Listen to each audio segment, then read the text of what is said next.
Hi hello friends, welcome back to media talks. நான் உங்கள் மௌனிகா. இன்றைக்கி எபிசோட் பொறுத்த வரைக்கும் ஒரு மாதிரி ஃபீல் குட்டாக தான் போச்சு. ஒரு மாதிரி நார்மல் எபிசோட்ஸாக போச்சு. நம்ம கங்கா மட்டும் வந்து பார்த்திங்கன்னா ஒரு மாதிரி நம்ம புருஷனை மட்டும் இப்படி நடத்துகிறாங்களே அப்படின்னு சொல்லிட்டு ஒரு மாதிரி ஃபீல் பண்ணுறாங்க. அது மாதிரி தான் இன்றைக்கி ஃபுல்லாக எபிசோட் போச்சு. நம்ம ஃப்ரைடே தேர்ஸ்டே ஒரு ப்ரோமோ போட்டாங்க இல்லையா, அந்த சினிமா இன்றைக்கி வந்து டெலகாஸ்ட் ஆகிடுச்சு.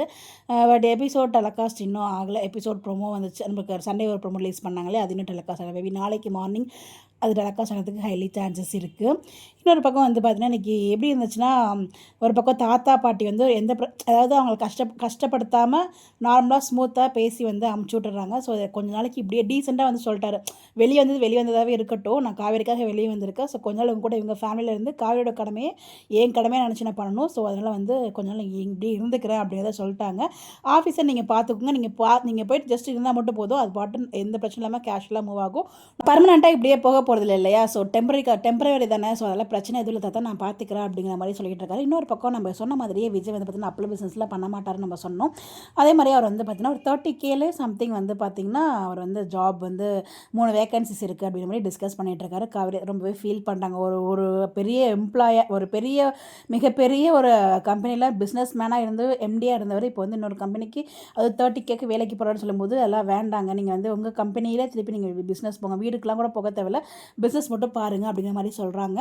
பட் விஜய் வந்து அக்செப்ட் பண்ணலை. அவர் வந்து நல்ல வேலைக்கு போகணும், இங்கே இருக்கவங்களுக்கு கஷ்டப்படுத்தக்கூடாது அப்படிங்கிற மாதிரி சொல்கிறாரு.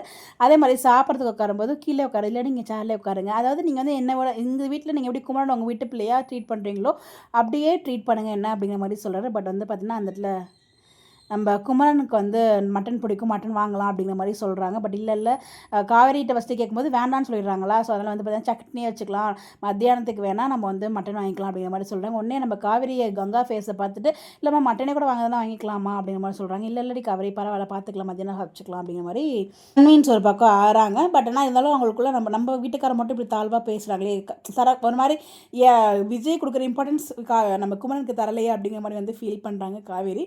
ஸோ அப்படி வீட்டுக்கு அதாவது ஷாப்புக்கு போகிறதுக்கு முன்னாடி மட்டன் வாங்கி கொடுத்துட்டு போக சொல்ல அப்படிங்கும்போது சொல்கிறாங்க. இவங்க ஷாப்புக்கும் போயிடுறாங்க. ஒரு வீடியோ ஷேர் பண்ணியிருந்தாங்க இல்லையா ஃபஸ்ட் இந்த மந்த் ஷூட்டிங் அப்போ, அந்த ஒரு ட்ரெஸ் காஸ்ட்யூம் அந்த லொக்கேஷனில் இருக்காங்க. உடனே வந்து பார்த்தீங்கன்னா நீங்கள் போக தேவையில்ல, அம்மாவே இப்போ வாங்கிப்பாங்க, நான் சொல்லிக்கிறேன் அப்படிங்கிற மாதிரி சொல்கிறாங்க. ஸோ அந்த இடத்துல நம்ம குமாரனுக்குமே புரிஞ்சிடுச்சு. ஸோ கங்கா வந்து ஒரு மாதிரி முடிவில் இருக்காங்க, ஒரு மாதிரி குழப்பத்தில் இருக்காங்க அப்படிங்கிறது குமாரனுக்கும் தெரிஞ்சிருச்சு, காவேரிக்குமே தெரிஞ்சிருச்சு. ஸோ இதுலேருந்து மீண்டு வரணும்னா அது வந்து ஒன்று இதை அவங்க அம்மாவுக்கு புரிய வைக்கணும், இந்த மாதிரி தனித்தனியாக ட்ரீட் பண்ணக்கூடாது அப்படிங்கிறது. அது யார் புரிய வைக்க போகிறான்னு தெரியல, இது எங்கே போய் முடிய போகுதுன்னு தெரியல. இப்படி தாங்க எனக்கு எபிசோட் போச்சு. பட் ஆனால் நல்லா அந்த மாதிரி தான் நான் ஃபீல் பண்ணேன். உங்களுக்கு எப்படி இருந்துச்சு? உங்களோட பாயிண்ட் ஆஃப் வியூ என்ன, உங்களோட ஒப்பீனியனை மறக்காமல் கமெண்ட்டில் ஷேர் பண்ணுங்கள். இப்போ யாருமே ஒப்பீனியன் ஷேர் பண்ணுறதில்ல, தயவுசெய்து ஷேர் பண்ணி நம்ம டிஸ்கஸ் பண்ணுவோம். இந்த மாதிரி எப்படி தெரிஞ்சுக்க நம்மளோட சேனலை ஃபாலோ பண்ணிக்கோங்க. Bye bye.